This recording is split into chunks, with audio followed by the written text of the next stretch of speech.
Only thing with school is he was ADHD, and a lot of the teachers back then didn't know how to deal with it. You know, so I had to go through a lot of stuff by getting him into a certified, government approved IDEA plan.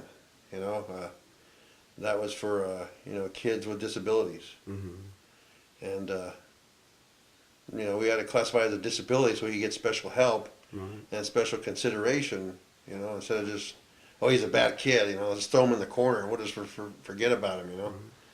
But nope. That little IDEA plan makes them do the right things. Well, a lot of what ADHD does, to someone in a school situation is, they've got so much energy, and they're ahead of the class in terms of the learning materials, Oh yeah. and so they're bored.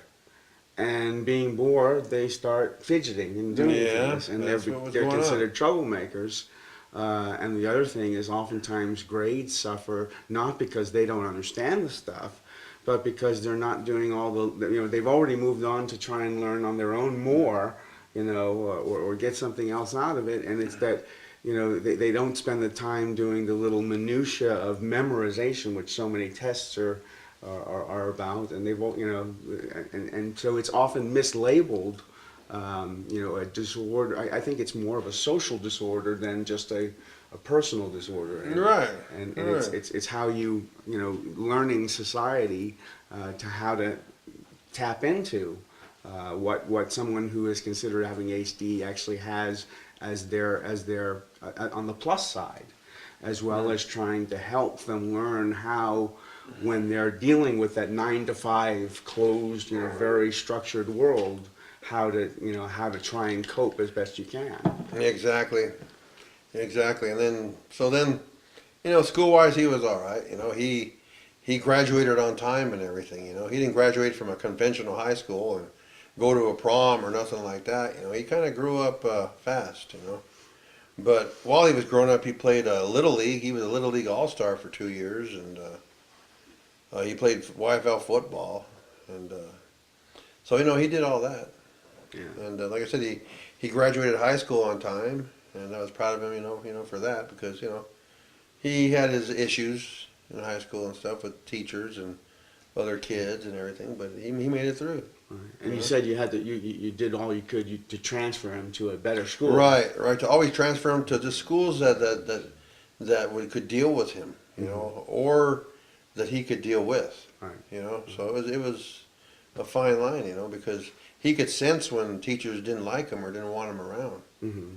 So the more they didn't want him, the more he would act up to just to dig into him, But but he did all right. He graduated on time. I was real proud of him for all that. And with his brothers and sisters, or brother and sister, Yeah.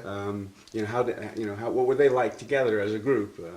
Oh, they were pretty good. They were kind of all independent. I kind of wish I would have been, more, because I was always independent. Because I was the only child, so I didn't. And they don't have any aunts or uncles or anything, and their mom, she was never around, and all her relatives were in California. So I mean, it was just us. So it was just us and their friends, and